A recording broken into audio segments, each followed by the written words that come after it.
Selamat pagi, siang, sore, ataupun malam kepada Bapak Ibu dosen sekalian. Perkenalkan, kami dari kelompok 11 akan mempresentasikan terkait hasil studi kasus dari jurnal berjudul Energy Balance and Energy Use Efficiency of Annual Bioenergy Crops in Field Experiments in Southern Germany. Berikut adalah anggota dari kelompok kami.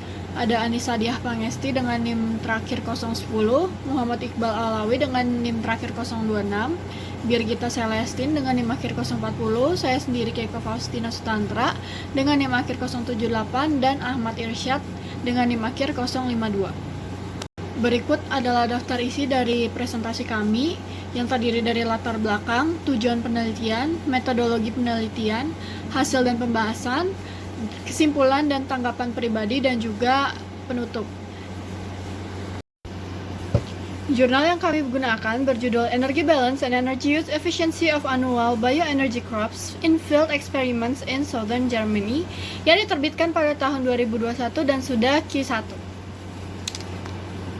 Latar belakang dari jurnal ini yaitu adanya sistem produksi tanaman yang modern yang sangat bergantung terhadap energi fosil, baik secara langsung menggunakan bahan bakar ataupun secara tidak langsung seperti dalam produksi pupuk, pestisida, ataupun penggunaan mesin pertanian. Ketergantungan ini akan menimbulkan dampak negatif bagi lingkungan sehingga membutuhkan energi alternatif yang lebih berkelanjutan dan juga ramah lingkungan.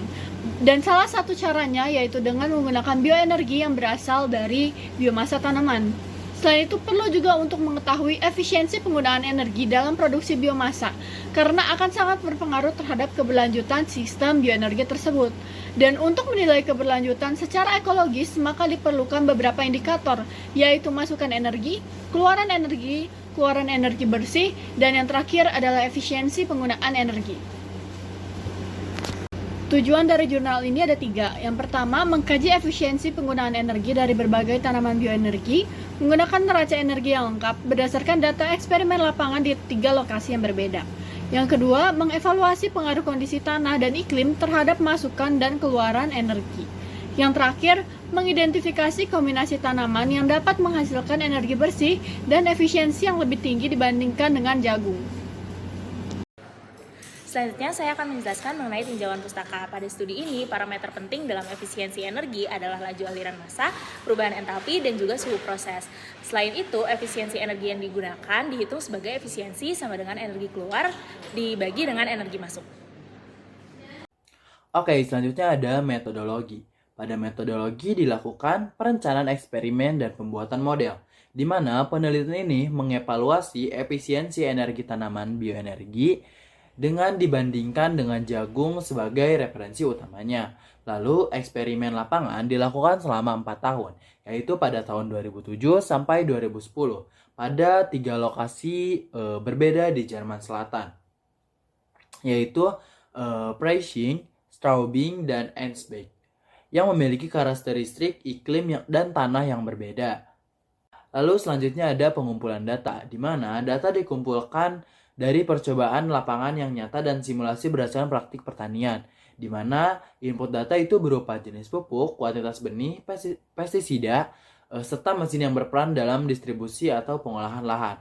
Lalu ada penggunaan mesin, serta jarak transportasi, lalu ada hasil biomasa dari setiap sistem tanaman yang diukur langsung dari hasil panen dan dihitung nilai koefisiensinya berdasarkan referensi standar untuk tiap jenis tanaman. Lalu yang terakhir ada pengolahan data, di mana pada pengolahan data dilakukan dengan kalkulasi neraca energi berdasarkan pada proses analisis dan menggunakan rumus-rumus berikut. Pertama, rumus total energi input atau E dengan rumus total energi benih ditambah energi pupuk ditambah energi pestisida dan ditambah energi mesin. Lalu yang kedua ada energi output atau IO, di mana rumusnya yaitu nilai kalori biomasa dikurangi dengan nilai kalori benih. Lalu yang ketiga ada net energi output dengan rumusnya yaitu energi output dikurangi dengan total energi input. Dan yang terakhir ada energi use efficiency dengan rumusnya yaitu energi output dibagi dengan total energi input. Pada slide ini, saya akan menjelaskan diagram alir neraca energi dalam sistem pertanian bioenergi. Diagram ini menggambarkan alur energi mulai dari berbagai sumber input seperti benih, pupuk, pestisida, serta mesin dan bahan bakar.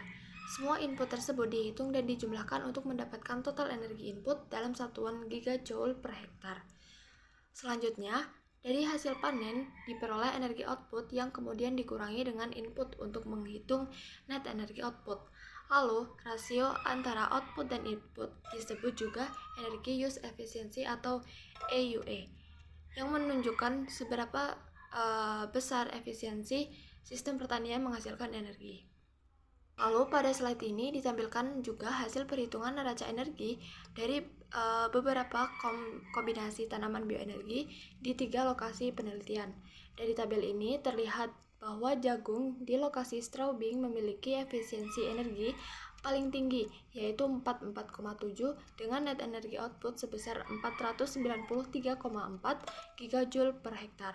Sementara itu, kombinasi Rei dan jagung di Freising memiliki output energi besar yang lebih tinggi, yaitu 517,5 gigajoule per hektar, namun efisiensinya masih terbilang rendah, yaitu hanya sekitar 26,5.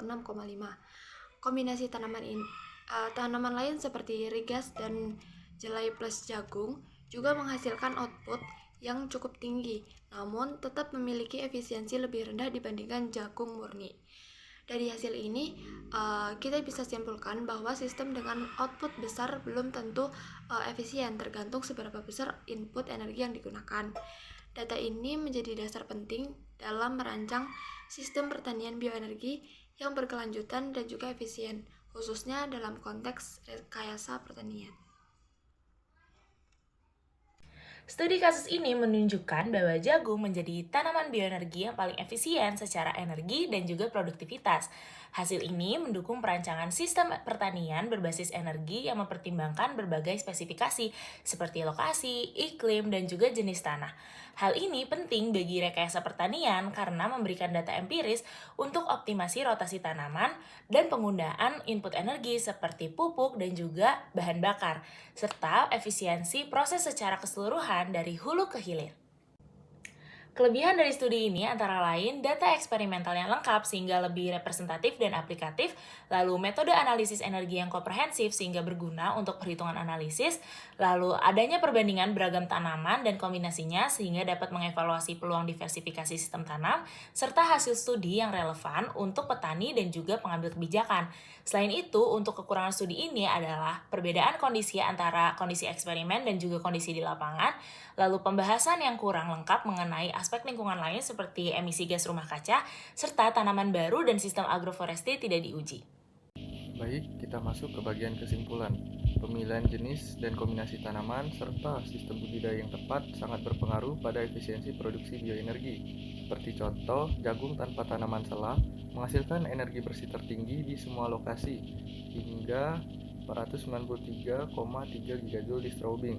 Sedangkan tanaman gandum hitam plus jagung menghasilkan output energi tertinggi, namun dengan efisiensi yang lebih rendah dibandingkan jagung. Menurut kami, jurnal ini sangat relevan dengan kondisi di Indonesia yang memiliki lahan luas, iklim tropis, serta keragaman varietas tanaman. Namun tetap diperlukan pemahaman lebih lanjut mengenai jenis tanaman yang cocok untuk ditanami di iklim Indonesia untuk menghasilkan efisiensi tertinggi produksi bioenergi. Berikut adalah literatur yang kami gunakan. Baik, menanam jagung untuk produksi bioenergi. Terima kasih.